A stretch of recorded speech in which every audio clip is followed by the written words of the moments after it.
السلام عليكم. الحمد لله كفى والسلام على عباده الذين اصطفى. أما بعد فأعوذ بالله من الشيطان الرجيم. بسم الله الرحمن الرحيم. واعتصموا بحبل الله جميعا ولا تفرقوا. وقال سبحانه وتعالى في موضع آخر.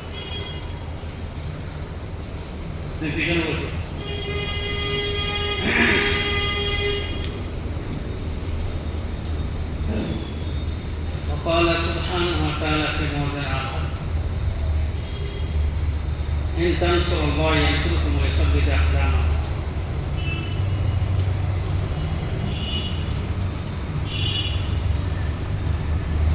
صدق الله العظيم. وقال رسول الله صلى الله عليه وسلم قال: إذا عزمت أمة الدنيا نزهت منها هيبة الإسلام، وإذا تركت الأمر بالمعروف والنهي عن المنكر بركة الوحي، وإذا تسبت أمتي سقطت من عين الله، أو كما قال عليه الصلاة والتسليم.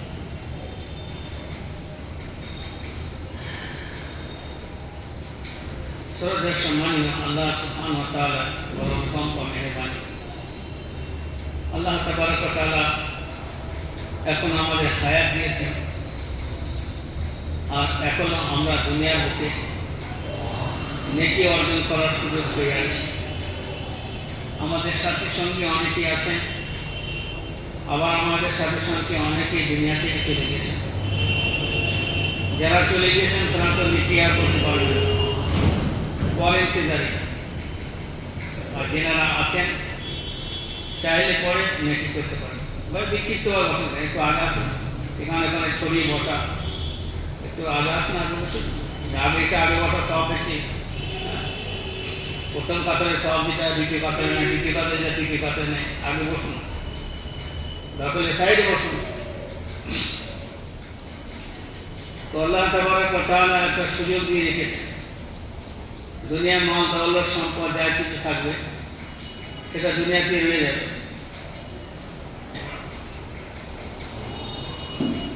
দুনিয়ার মুখ থেকে যাওয়ার আগে কিছু যদি সঞ্চয় তৈরি করে যায়, আখিরাতে ব্যালেন্স করে যায়, তাহলে সেটা আমাদের কাজ।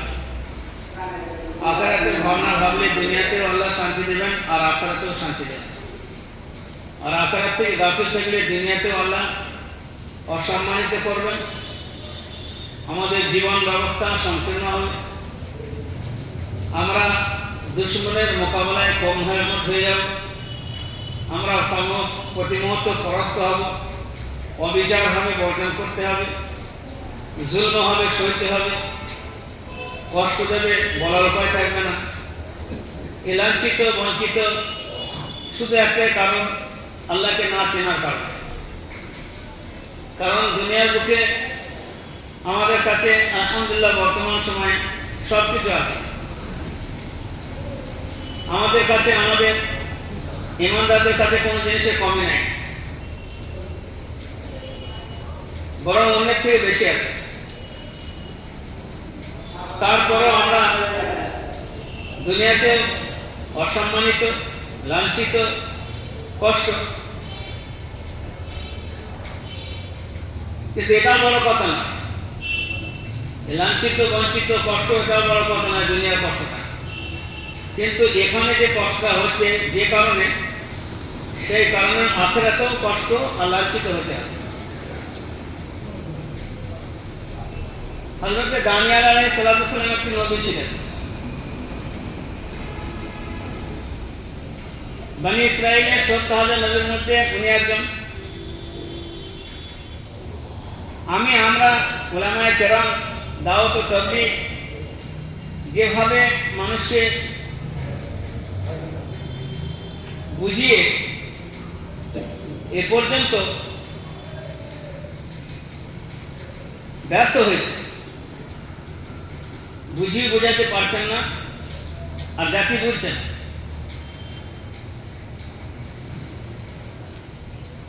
সামনে যে দিনগুলো আসছে আর চলে এসেছে, এগুলো ঠিক সেই বনি ইসরাইলের কওম দানিয়েল আলাইহিস সালামের মতোই লাগছে। ইয়া বানি ইসরাঈল আযকুরু নি'মাতি আল্লাতী আন'আমতু আলাইকুম আন্নী ফাদ্দালতুকুম আলাল আলামিন। এই আয়াতের অধীনে আল্লাহ সুবহানাহু ওয়া তাআলা দানিয়েল আলাইহিস সালাতু সালামের একটা জিকির করেছেন। উযকুরু নি'মাতি আন'আমতু আলাইকুম আন্নী ফাদ্দালতুকুম আলাল আলামিন। ওই সময়কার দানিয়েল আলাইহিস সালাতু সালামের কওম জাতিকে খেতাব করে আল্লাহ সুবহানাহু ওয়া তাআলা বলেন कि আমার নিয়ামতের স্মরণ করো कि আজকের সময় তোমাদের সব থেকে ভালো নিয়ামত এবং সব থেকে সম্মানিত এবং সব থেকে বিলাসিতার জিনিস, আয়েসের জিনিস, আরামের জিনিস, সম্মান, মর্যাদা সবারই উঠে দিয়েছি তোমাদের।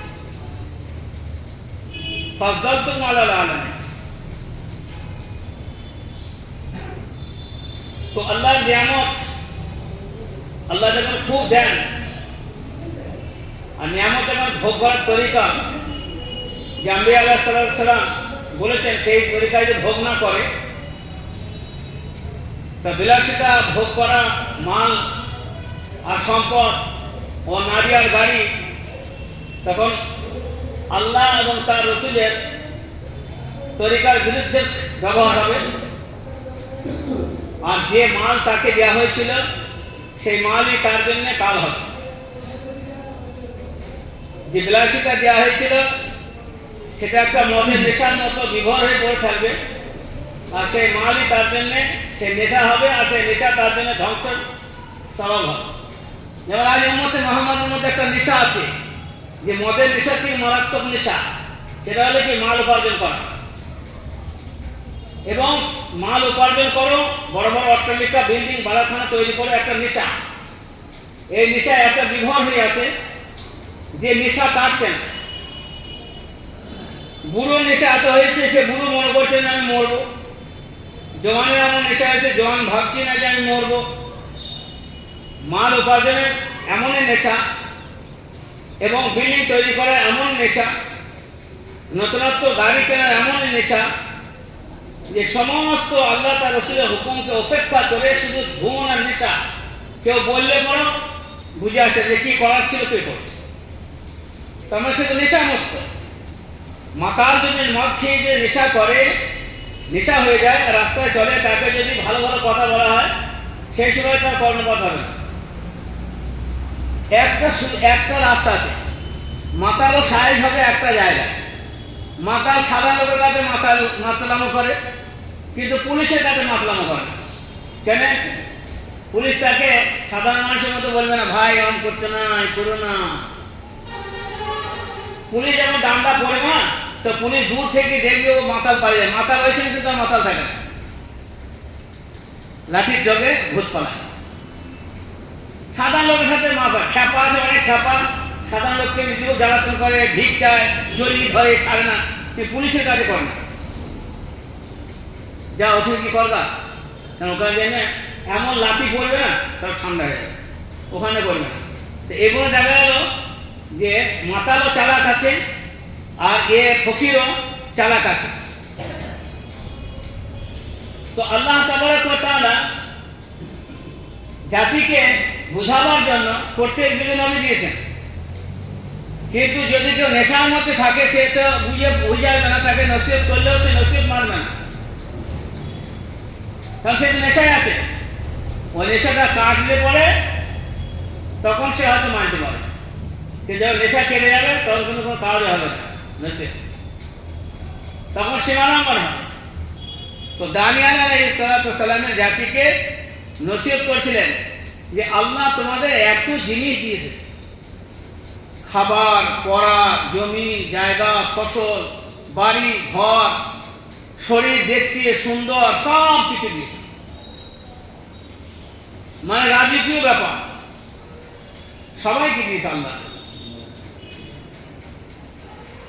তো সুখের সামান, সুখের সরঞ্জাম যখন আসে,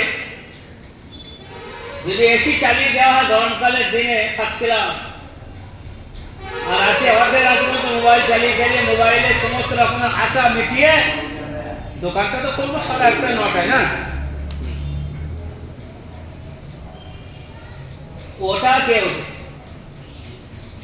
এবার আরামে ঘুম হচ্ছে, পাকা চাল হয়েছে, পোলা চাল এসে চলছে, মসজিদ বিরান হচ্ছে, আর কি করেছে। সকালে শাটার খুললে পরে মাশাআল্লাহ টাকা, অফিসে জয়েন করলি টাকা, মিনিকের ধান 2000 টাকা বস্তা, কাটলি টাকা। আর আল্লাহ বলছে আমি যদি দিই এমন করে তা হয়ে যাবে সব ফাঁকা। কেন? চাবি তো আমার হাতে, একটুখানি দেখি যে কি করে। তো মৌলভী সাহেব হোক আর নবী সাহেব হোক, বয়ান করে, আর যাদের খেপাম অভ্যাস আছে না, মাথায় কথা ঢোকেই না, বাপ এরকম করতে নাই, কথা ঢোকেই না, কানে ঢোকেই না, ওনারা লোহা গরম করে কানে ঢুকিয়ে দিই, তবে বুঝতে পারি। কথা শোনে না, আর শোনে মানে না, বুঝেই আসে। তো দানিয়েল আলাইহিস সালাম নসিহত করছে, বাপ তোমাদের কি আল্লাহ অভাব দিয়েছে? এত সুন্দর ফসল, এত সুন্দর তোমাদের উন্নতি, এত সুন্দর তোমাদের দেখতে, এত সুন্দর তোমাদের বালাখানা, আর এত সুন্দর তোমাদের সম্মান। এমনি ফজল তো আলাল আলামিন, আজকে তারিখে তোমাদের থেকে সম্মানিত কেউ নাই। তা তোমরা নবীর কথা মতো চলো, শরীর মতো চলো। সেই যুগের যে শরীর ছিল, কিন্তু সে শরীর মতো চলবে না। অভাব হলে তো কারোর কথা শুনবে, অসুখ হলে তো ডাক্তারের কাছে যাবে। শরীর ভালো আছে, নাটক সুন্দর, খাবার ভালো আছে, গাড়ি আছে, আয়েস করার জন্য একটা ছেলে দুটো তিনটে বিয়ে আছে, ছেলে বিয়ে আছে, ফসল যা সব সুখে, মানে যত রকম সরঞ্জাম সব আল্লাহ দিয়ে দিয়েছে। আর যে দিয়েছে তাকেই ভুলে যাচ্ছে।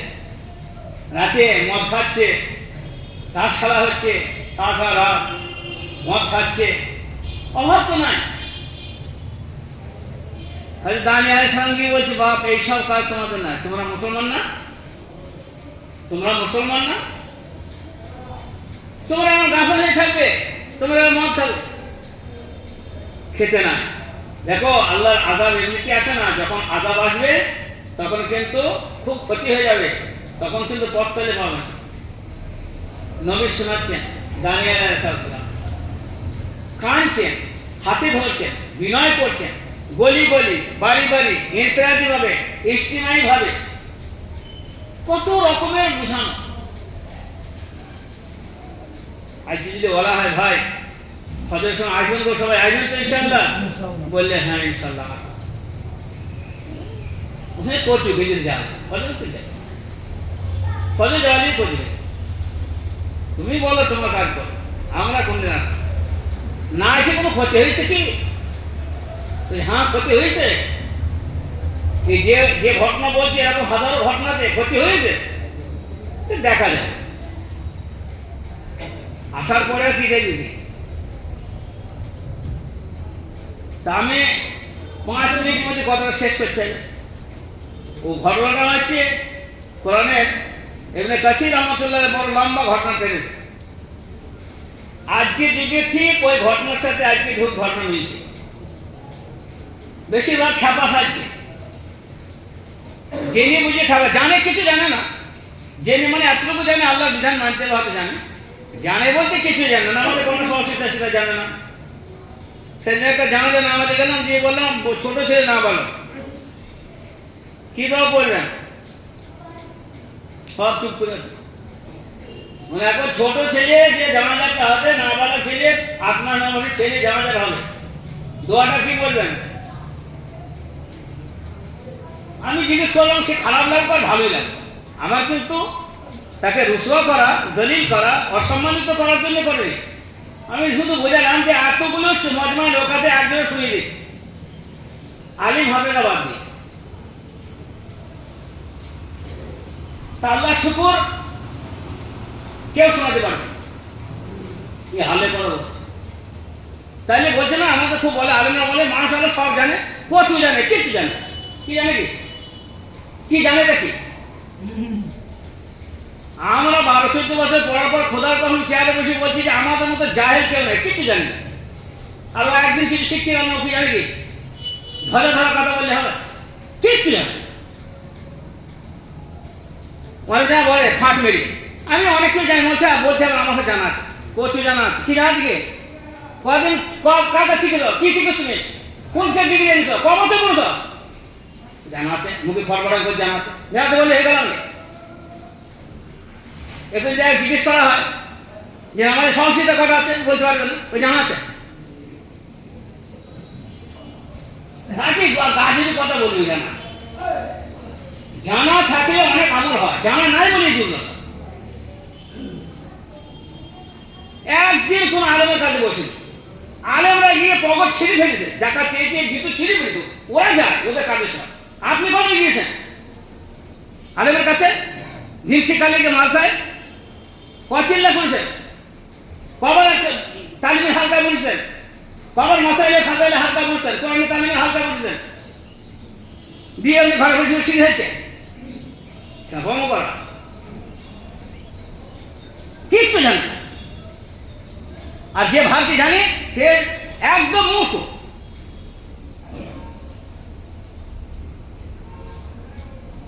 এটাই ক্ষতি করিস, সেই কারণ শেখানো হচ্ছে। বড় জায়গাতে বলা যাবে 14 পর্যন্ত কোরআন জানে না। এমন আছে তার বাপ গোসলের ফরজ গোসল জানে না, তার ছেলেও জানে না, তার বাড়িতে কেউ জানে না, তার ছেলেও জানে না, তার ছেলেও জানে না। এরকম আমাদের দলিল আছে, ওদের বংশে কেউ জানে না ফরজ গোসলের ধলি বলতে পারবে না। ইনকাম করে খায়, সাঁওতাল জানে, জেলা বাং চলে করে মারা হোটেল টেবং করে আর সাঁওতাল দিয়ে ওই সব জানে। দাওয়াত ও তবলিগ আল্লাহ রহমতে এসছে বলে কিছু মুসলিমের লোক আলেমদের কুরবানির বদৌলতে তারা জেনেছেন যে না এই সম্পর্ক রেখেছে, বাকি কেউ জানে না। তো দানিয়াল আলাইহিস সালাম জাতিকে বললেন, যে জীবন যাপন করছো ওটা ভেবো না যে মরার পরে উপরে হবে। তোমাদের বীজ এখানেই মরবে আর সাদা ওখানে পাবে। এখানে আরম্ভ হবে আর ওখানে অঙ্ক অসুবিধা চলবে। তুই ভাববে নাকি মদ খেয়ে চুর হয়ে বসে আছে? হ্যাঁ, নবী সন্তানরা এই কাজ করে, হুজুরের হোমত, তোমার আমার নামাজ ছাড়ো। দানিয়াল সালাম বলছে, নবীর সন্তান মদ খাচ্ছিস, তাস খেলা করছিস, জুয়ো খেলা করছিস, ব্যভিচার করছিস। সেটা না, ওই সাহেব কি মনে করতো? দানিয়াল সাহেব কি মনে করতো? ওটা ওই খাপা এসে পালিয়েছে, সে খেতে কারণে কি বলুন। এখন আছে অনেক জায়গায়, গাছতে গেলে পরে ওই পুলিশ আছে, পালিয়েছে, জামাত গিয়েছে।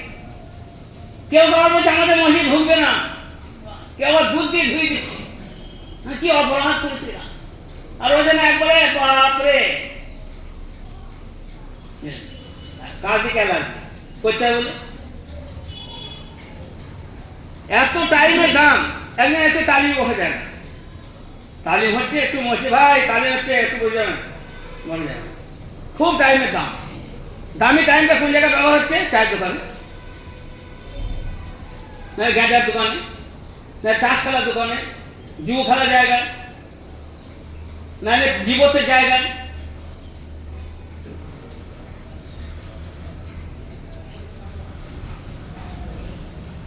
তো দানিয়াল আলাইহিস সালাম বুঝিয়ে বুঝিয়ে শেষের দিকে চলে এলেন।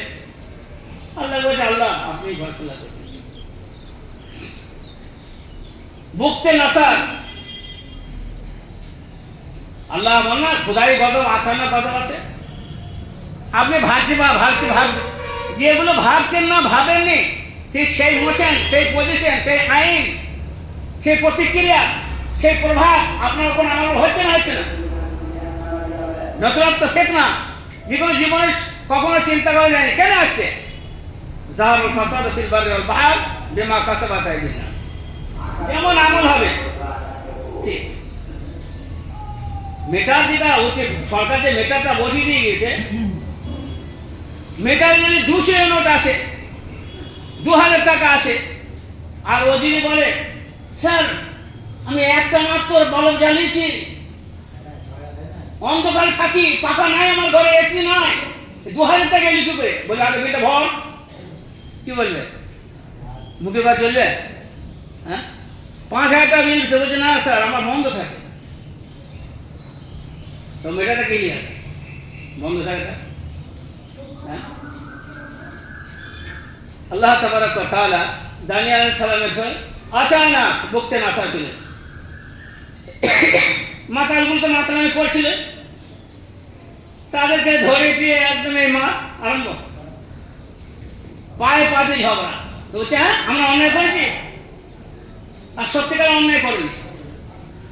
তো ওদের কাছে অন্যায় করিনি, অন্যায় তো কার কাছে করে বসে আছে, এ তো পায়ে পাতে ঝগড়া করিনি। তুই ভুলাইনি তো বাপ ভুলিস, আসলে তোকে খাওয়া হবে। অন্যায় করেছে মুসলমানরা, অন্যায় খুলে বলছে আপনাকে, অন্য জাতির কাছে অন্যায় করার কারণে এ লাঞ্ছিত হচ্ছে না। পৃথিবীর মধ্যে যদি কমল প্রান্ত জাতি থাকে এর উপরে কেউ নাই, সেটা হলো ইমানদার। কিন্তু এদের উপর এই তারা বেঈমান এত আযাব আর এত কষ্ট, আর এরকম ফিলিস্তিন কেন তৈরি করে দিলে? বলে আল্লাহর সাথে মামলা ঠিক নাই। এদের প্রথম যে মামলাটা আল্লাহর সাথে করা দরকার ছিল, সেই আল্লাহর সাথে মামলা ঠিক নাই। আল্লাহর বিধানের সাথে সংযোগ হলে পরে সারা পৃথিবীতে যত জাতি ধর্ম বর্ণ আছে তারা পর্যন্ত শান্তি উপভোগ করবে, আর আপনাকে আমাকে সম্মানের চোখে দেখবে। তা নাহলে তার প্রতিক্রিয়া খারাপ হবে, এখানে অসম্মান শুরু হবে, আর ভাবা হবে যে আমাদের শান্তি ফিরে আসুক, কোনোদিন আসবে না। কারণ বিশ্বাস নাই তো। তো ওই যাদের দানিয়েল সালামের কথা শুনিনি, বরখাত ছিল, সেখানে গিয়ে জওয়ানদের ধরে এই মা তারা ক্ষমতা প্রয়োগ করছিল যে আমাদের মতো ক্ষমতা আছে কাজ, কিন্তু ক্ষমতা কাজ হচ্ছে না, মার আরম্ভ হলো। তাদের সেই সময় এই বাইতুল মাকদিসের ভিতরে ঢুকে বুটে করে যে আসমানি কিতাব ছিল তওরাত ও ইনজিল, মার লাঠিয়া সব ছড়িয়ে ফেলে দেয়, পায়খানা করে দেয়, তাদের ছিঁড়ে তাদের সামনে নাপাকে বাইতুল মাকদিসে একদম চাচ্ছেটায় অবস্থা। তাদের মেয়েদের সামনে সামনে টেনে এনে তাদের সাথে অশ্লীল ব্যবহার করে তাদের ওই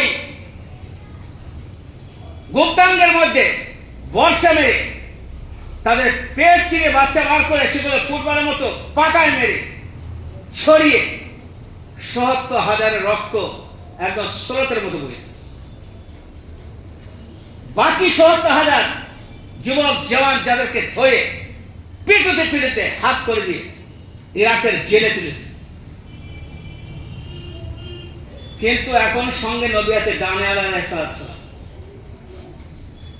তা দানিয়েল আলাইহিস সালামের হাতে শেকল দিয়ে পেছু মারা করে বেঁধেছে নবী। নবী কি করে মারলেন? নবী কি গুনাহগার ছিল? অনেক বন্ধু ভাবছে বুড়ি বয়স হয়ে গেছে, দাড়ি সব কটা দুদিন না চাচ্ছিলে সাদা, তারপরেও চেঁচিয়ে ওর বীজ মারছে, বুড়ো হয়ে গেছে, চোখে দেখতে পাচ্ছে না, তবু মনে করছে এখন আমি মরবো না। খাল আর ডাঙ্গা চিনতে পারছে না, তবু আল্লাহকে চিনছে না। কবর অপেক্ষা করছে, তবু ও কাউরি অপেক্ষা করছে না। এত মার দিয়েছে, পিটিয়ে কবর বার করছে। তখন কি বলছে?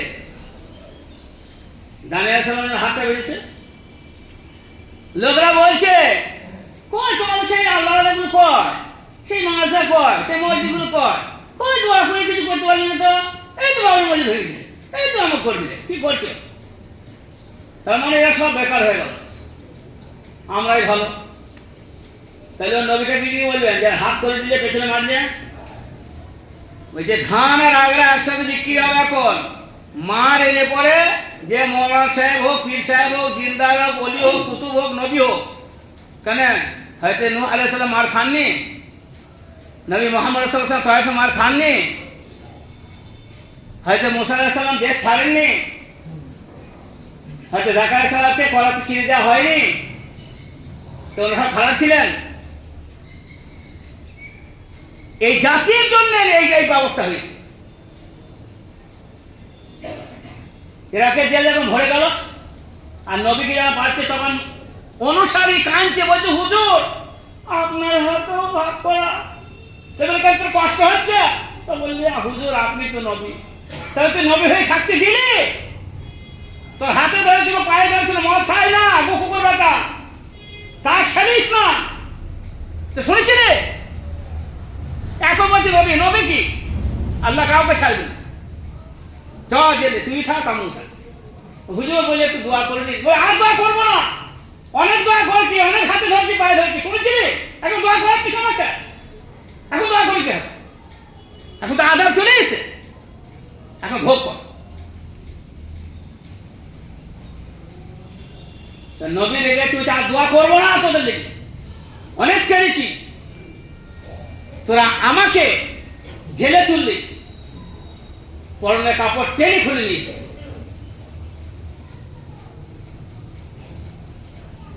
আজ কি সেই পরিস্থিতি আমরা আছি? কিন্তু কুকুরের লেজ ছেড়ে দিয়ে পরে যেরকম দেখে যায় আমার আর আমাদের, আমি তো একটা ছাপ। কত ওলামা, কত বুজুর্গানি দিন আপনার হাতে ধরে পায়ে পড়ে দোয়া করে যে একটু বুঝে ফেলে কমসে কম নামাজটা পাবন্দি করুন, পাবন্দি করুন। বলছে কত কষ্ট, যে ঘরও থাকবে না, মসজিদ থাকবে না,